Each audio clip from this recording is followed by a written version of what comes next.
including minimizing impacts in Rock Island and Davenport, maintaining connectivity, and providing long-term reliability. It also reduces long-term disruptions during and after construction. Alternative E7 shifts the crossing to connect 11th Street at Rock Island to Marquette Street at Davenport. While it creates an improved connection, it requires a larger bridge and more change to surrounding areas with greater impacts to nearby properties and communities. Both alternatives improve the corridor, but they come with different trade-offs in terms of cost, impacts, and how the corridor functions. At this point in the study, and based on the evaluation completed, 3 alternatives. Where we do have 2 options available for consideration for the community. And if you were paying close attention, tomorrow's the deadline to provide some information to the Illinois Department of Transportation. Now, they've been quite flexible with us, but we'd love to respect the process as much as possible. And so there are comment forms here today, but we are also taking notes of your comments, and we plan on submitting that to IDOT as well. There's no reason why you can't submit your own individual input, even as it may be reflected already. As much information that can be provided to IDOT, the better, so that we have a positive impact in our community for generations to come. And so, again, the remaining 2 concepts that we're looking at are the E7 bridge replacement, which moves it to the west, and the E2 bridge replacement that keeps the entry and exit points where it is, just builds a bridge slightly to the west, but keeps the same entry points. A massive oversimplification, but makes sure that we have a basic. I've attended maybe 30 people. And the one thing that bothers me, I grew up here, my kids grew up here, my grandkids are now grew up here.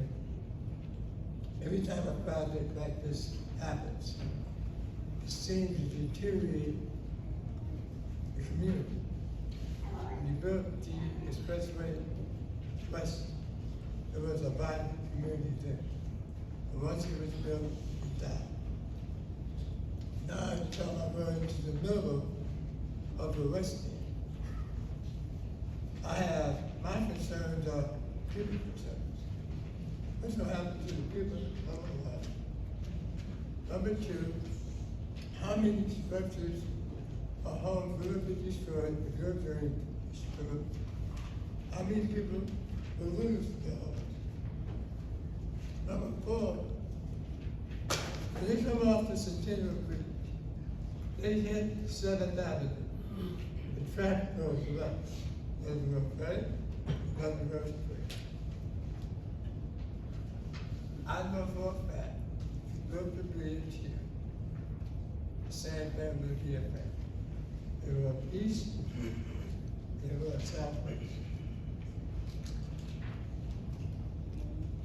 We have to consider health concerns as far as our children, emissions, and all that. The problem is, they talk about work, they talk about money. The unions have an argument. You got a $30 million difference, right? You have more people employed, you be employed a lot more. But after that is over, how's that going to affect me, my grandkids, my kids, and existing homeowners and renters? And tell the Department Union, them people rent it. Where are they going to live? Where can they afford to live? It's deeper than just a road and home. And Worcester, that business are going to be at. Yeah, I would like it. Worcester, that's here, that traffic. And even if that's true, how many homes are going to be destroyed in the future?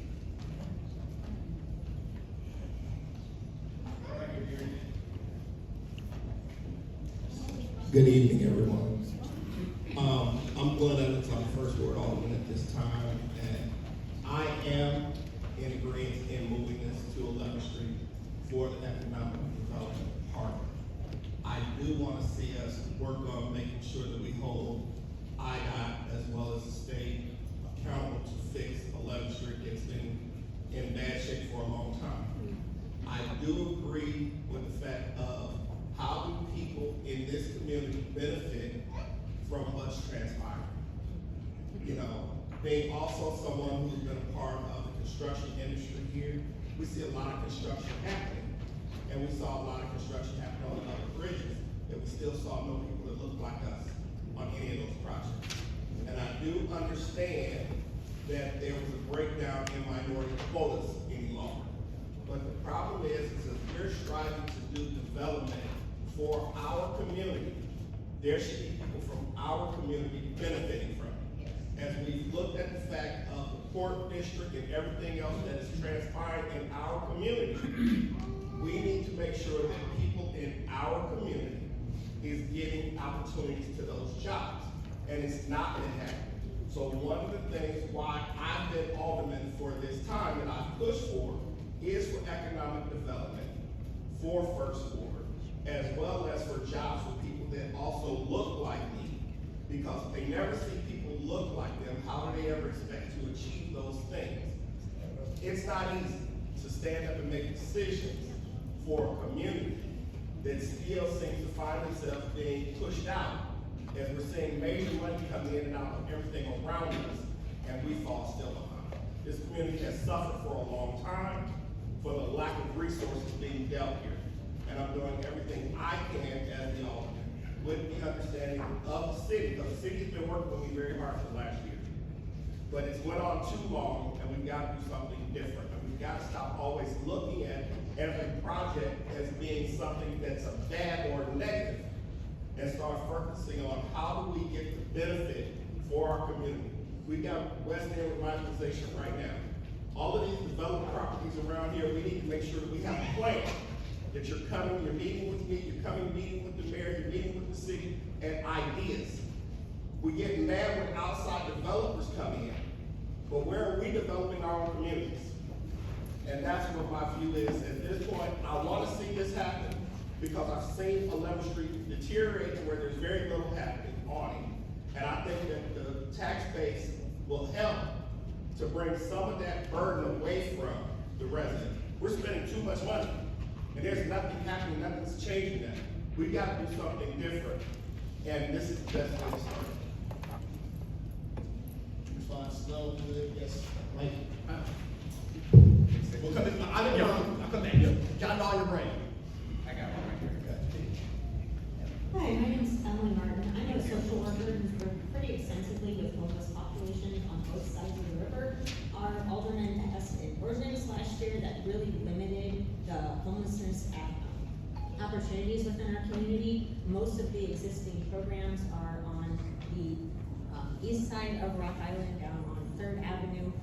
There's a map showing where they are limited. They cannot be within, I think it's 500 to 1,000 feet of any schools, any already existing communities, anything like that. The only place really they can put any kind of homeless services right now is the new dispensary that they're building out on 92nd Avenue. But it's really difficult for people to move already between one side of the river and the other to get the services they need. And by moving the bridge down to the 11th Street corridor, it's just going to make it a lot harder for people to get between Iowa and Illinois to get to those services. There's no shelter in Rock Island. We have probably a couple dozen people sleeping downtown Rock Island on any given night. They want to get over to Humility of Mary to sleep at that shelter. It's going to be even more difficult for them to get over to the resources in Iowa to get the supports they need in Illinois and move back and forth if we leave that bridge.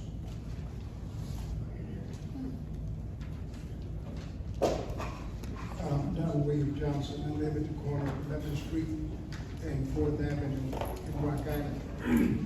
And I do have some questions regarding the documentation you have here in terms of property impact.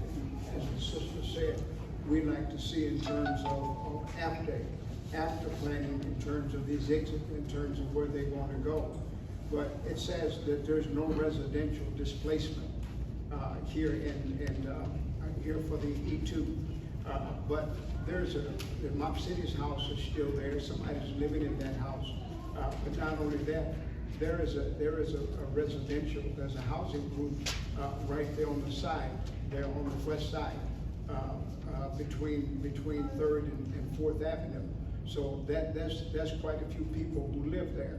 And then you have people also, they're on the west side of the street. We live on the east side of the street in terms of that. So I think that there's more displacement. There's more displacement that is being recognized in terms of that. E7, it would be Lemon Street. E2 is Excuse me? You said E2. Yeah, no, I'm sorry, in terms of E2, with that, so I got them turned around, in terms of that, so we, E7 is one that's on 11th Street, and we're concerned, about the impact on 11th Street in terms of what's going to happen with that, as we go, and it's displacement of neighborhood, and there are quite a few families, in there in terms of that. So with that, so that becomes a concern. So, and I may have my streets wrong, and I got to go back and look at it. But Your streets are fine. but I do have a question too, in terms of how, not just how wide is the bridge going to be, but how wide, what's going to happen with the width of the streets. For instance, in terms of 11th Street, there were two neighborhood projects that were done, dealt with the matter in terms of what was going to happen with 11th Street. Bed is a state route. And to my knowledge, I don't think any of those things have been implemented yet. So how does those plans that were done some years ago fit into what's being done now as it relates to 11th Street? Okay. And so regarding development on 11th Street, the question that I have is in terms of right now, where is it going to be? Other than old Walmart, future Walmart, where on 11th Street are we looking for economic development that makes 11th Street so attractive? Okay, because we remember we used to have a 9th Street that was economic development, but something happened to it. So, Burned down. excuse me? It burned down. Well, it kind of died. It was killed. It burnt to the ground. Again, when it comes to the economic development, that is not something, IDOT works on. That is really something that the community needs to work on. The city of Rock Island would be spearheading on it. But isn't that one of the silent teasers? What's that? Isn't that one of the silent teasers that 11th Street is going to be? That is what some advocates are stating on this. Again, we do not analyze potential economic development because, quite honestly, it's kind of a nebulous thing to do. We can count, how many impacts we're going to do. I'm an engineer. It's counting numbers on it. It's seeing pros and cons on it. We can count number of displacements that we're seeing out there, number of houses, businesses, what have you, to show here are the impacts on this. Likewise, we can identify what historic structures are out there and whether we're going to be impacting them or not impacting them. That's why we're showing all those hard numbers on there. Where it comes to revitalization, when it comes to is this something we want in a community? That's where we have to rely on the input from the community, from city leaders and what have you, on what they want to see in this. That's why we're having all these public meetings, is to get that input from the community, to get leaders to be talking about what they want to see out there, and it's going to take boots on the ground. IDOT, Iowa DOT, we're not bringing in grocery stores ourselves. We're building a road. Now, we have seen where a reconstruction of a road does help with some development, but it doesn't always happen. And we don't lead that charge. That is the local communities doing that. So, thank you. My name is Minami Sawani. I'm going to speak for a little bit, but I think I'm going to speak on the money part. You guys just did downtown Rock Island. I think you guys should use that money for downtown Rock Island and put a lot of entertainment spots or, activities for the kids or whoever. And then two, everybody's running to TDK for those activities. So it's like, why not use that money and bring those activities to the community?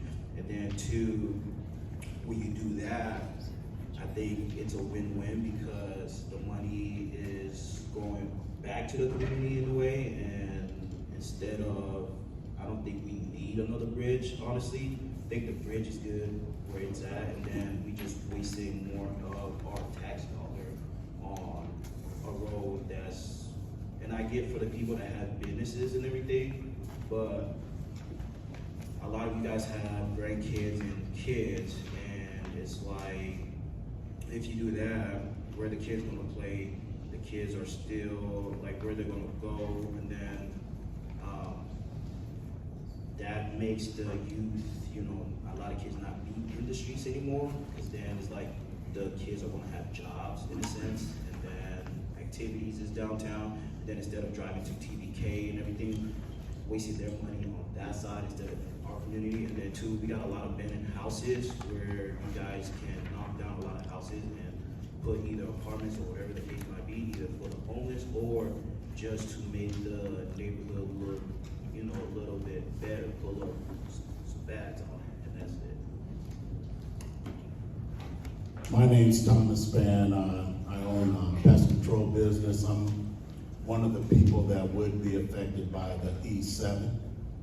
I could go either way on it, but my question, I got three.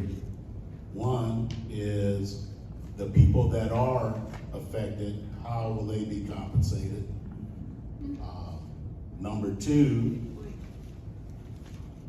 two is, what is a bridge open, the construction? I see one lane, one direction for the E2, but for the E7, there's an open bridge.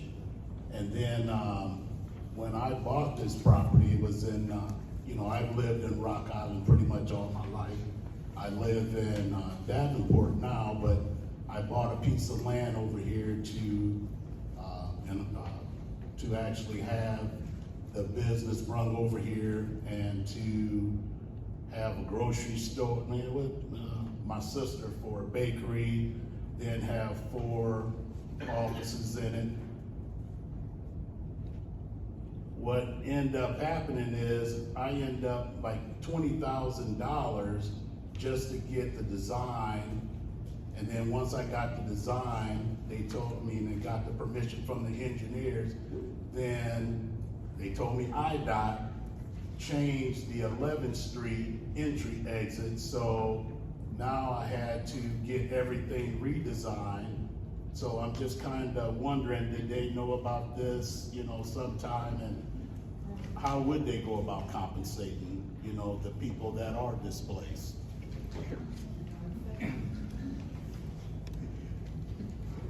So yes, compensation for property impacts, that's definitely a big item. So typically what we'll end up doing on, you know, whether it's either purchasing some right of way in front of your home, or say your entire business or house is affected, what they do is they get an independent appraiser to appraise the property. They do a couple of them and then make that offer to the property owner based on what the appraisal comes out at. Say your entire property need to be purchased, okay, worst case scenario. They do independent appraisals on it. They say, this is what the independent appraisal on. If you came in with your own appraisal and it's a bit higher, they look at it, compare it to each other, and try and negotiate between the two, or if the other one's more reasonable, go with that one. The absolute worst case scenario that happens out there is when we go to condemnation. And what that is the property would be purchased at whatever the IDOT appraisal was, but it still goes to the court on it, and then the court decides at a later date, is this a reasonable amount, or is that other amount make more sense? Which we've had many a situation where the court will say later, you know, say IDOT did 200,000 and the other appraisal came in 300,000. A judge may say later on, hey, no, that's 300,000, so they would pay that difference at a later time. The main reason for the condemnation process is to instead of be haggling for the whole period while we're trying to build the bridge, we're giving you the amount we have, but then work it through the court system on, is this make sense, and if not, get you that at a later time. What about money you got invested in lawyers getting it rezoned, engineers coming in to Sure. get everything planned out? Sure. Well, and that's one thing, again, they're gonna look at what it looks like at the time. Now, if there's engineering costs that you've already sunk into it, it's something that can be brought up. I can't promise anything that usually it's what's on the ground at the time on it. Now, in your particular case, it seems like there's some extenuating circumstances. I wouldn't mind talking to you on that individual case. I think there's probably something there that's a little bit different on it. But on a whole, if any properties are purchased, that's what happens. We do have different appraisals on it. We make an offer. If there's a different appraisal you have on it, we look at that, try and compare that out and try and resolve it. And again, the absolute worst case scenario would be condemnation, but that still doesn't mean here's money, go away. It's here's the money that we have at this point set on, and a judge would determine later on, no, that's not enough, it should have been this instead. Hold on. Can you, the multifamily homes? Yeah. Sure, multifamily homes, so that is a little different case on it. Most of the time those are rental units on it. So IDOT will purchase the property typically on it.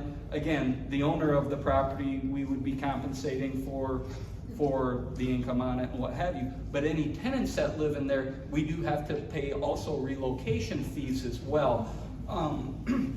And you'll have to forgive me, I don't remember the period of time, but they have to find something comparable. If there isn't something comparable nearby, they may pay the difference on it for a certain period of time as well. So there is compensation for relocating tenants as well on it. Again, I don't have the details as much as my land acquisition engineer has on it, but I can get more details on that. But we do pay for relocation fees